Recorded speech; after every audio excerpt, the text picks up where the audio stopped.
पूर्व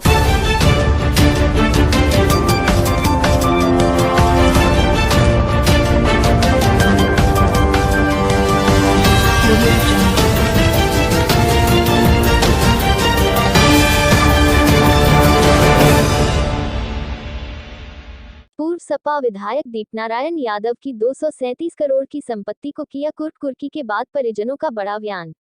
झांसी जिला प्रशासन व पुलिस द्वारा समाजवादी पार्टी के पूर्व विधायक दीपनारायण सिंह यादव की संपत्ति की कुर्की की कार्यवाही को दुर्भाग्यपूर्ण बताते हुए उत्पीड़न रोकने को रणनीति बनाकर संघर्ष और आंदोलन करने की चेतावनी दी गई।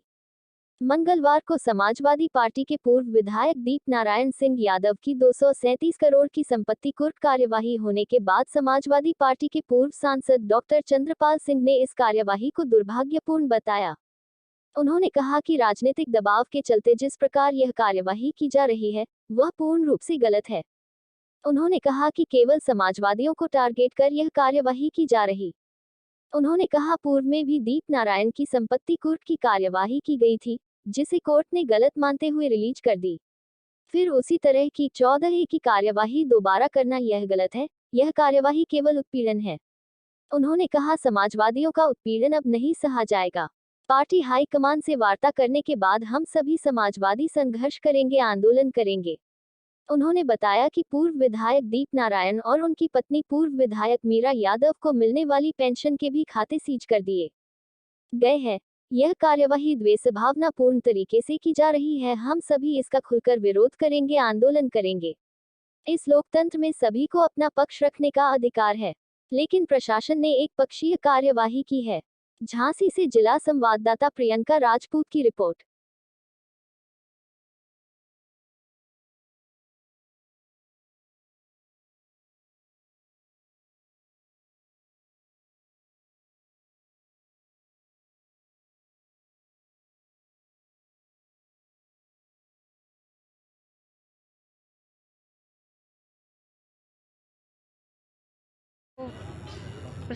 फोर्स आई, पुलिस आई तो उन्होंने कहा ये घर खाली कर दीजिए, मुझे सील करना है।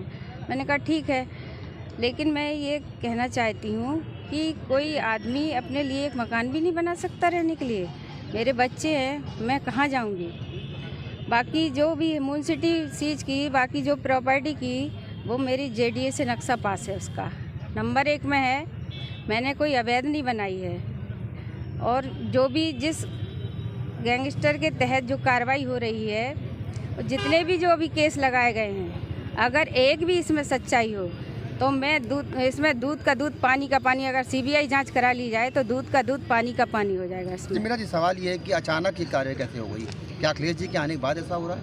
देखो, अखिलेश जी भैया को मैं दोषी नहीं ठहराया, वो उनके मुखिया है हमारे, वो पार्टी के लिए आएंगे नहीं, अपने कार्यकर्ता हों, नेता हों तो मिलने तो आएंगे, लेकिन ऐसा किसी पार्टी में नहीं देखा है मैंने जो इस पार्टी में जो हो रहा है। इतना अन्याय हो रहा है मतलब इस सरकार में इतना अन्याय हो रहा है। तो आप अपने को बेघर मान रही हैं आज? बिल्कुल, मैं तो रोड पे आ गई हूँ।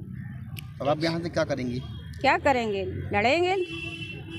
न्यायपालिका पर भरोसा है, मुझे सफलता प्राप्त मिलेगी। रीता जी, इतनी बड़ी कार्रवाई को आप किस लहजे से देख रहे हैं? देखिए, ये पूरी तरीके से उत्पीड़न की कार्रवाई है और ये राजनीतिक विद्वेष के कारण कार्रवाई हो रही है। आप सबको पता है, जो मुकदमा लिखाया गया वो भी पूरी तरीके से फर्जी था, बनावटी था। केवल फंसाने के लिए एक राजनीतिक कार्यकर्ता को, समाजवादी पार्टी के कार्यकर्ता को फंसाने के लिए हमारी पार्टी के जो 2 बार विधायक रह चुके हैं उनको पहले मुकदमे में फंसाया गया, गैंगस्टर लगाया गया, और गैंगस्टर के बाद आज जो कार्रवाई की गई बहुत ही दुर्भाग्यपूर्ण कार्रवाई है।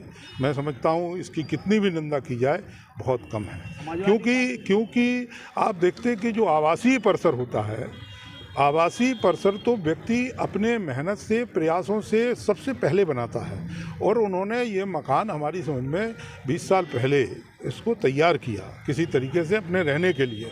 क्या ऐसा तो है नहीं, परिवार है, इनके पिताजी थे और पिताजी अच्छी खेती है, व्यवसाय है, तमाम चीज़ें हैं। लोग उससे अपने सबसे पहले मकान बनाते हैं और मकान बना के तैयार किया, अपना रह रहे, बाकी व्यवसाय है।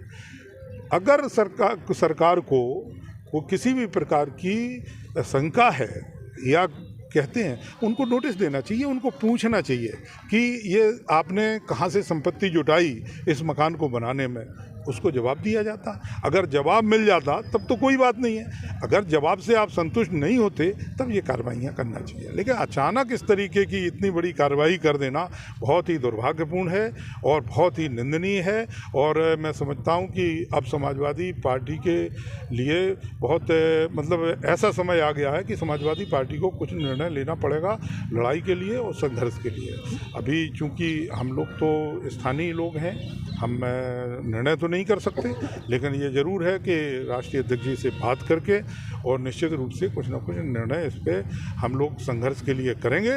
और एक तरफ संघर्ष के रास्ते पे जब एक तरफ बढ़ेंगे, वहीं दूसरी तरफ न्यायालय पे भी हम पूरा भरोसा करते हैं कि न्यायालय हमें निश्चित रूप से न्याय देगा। ठीक है, थैंक यू।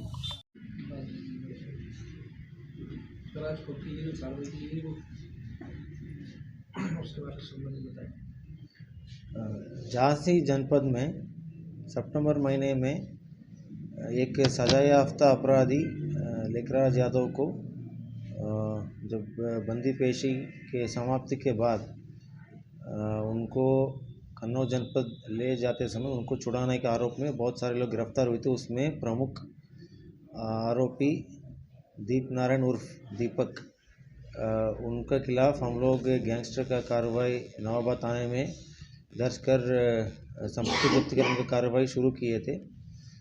प्रथम चरण में 130 करोड़ का कुर्की हो चुकी थी। अभी उसी क्रम में आगे बढ़ाते हुए दूसरी पाली में हम लोग 237 करोड़ का पूरा जब्तीकरण का कार्रवाई चल रही है।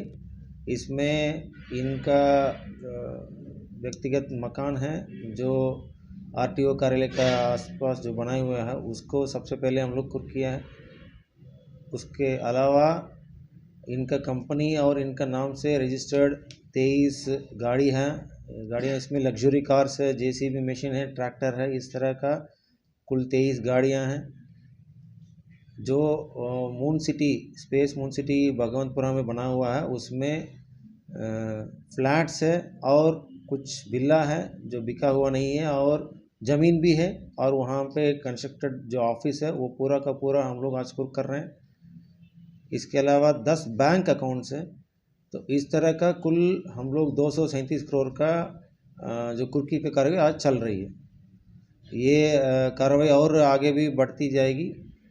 इसमें जो अपराधी दीप नारायण उर्फ दीपक द्वारा और उनका परिवारजन द्वारा जो बनाया गया कंपनियां हैं उसके बारे में भी और आगे हम लोग जांच में शामिल करेंगे।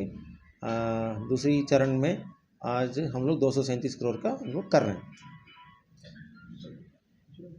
पेंशन वाले खाते भी सील किए गए जिसमें विधायक की पेंशन आती थी।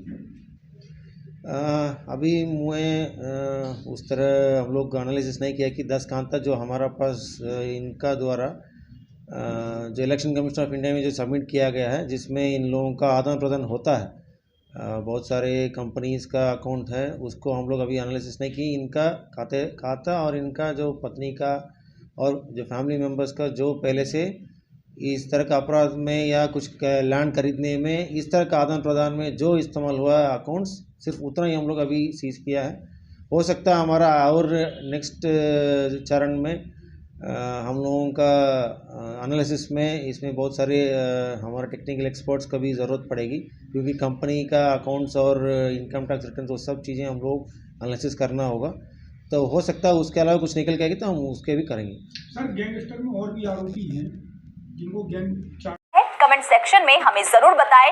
वीडियो अच्छा लगा हो तो लाइक और शेयर जरूर करें और ऐसे ही खबरों के लिए हमारे चैनल को सब्सक्राइब जरूर करें।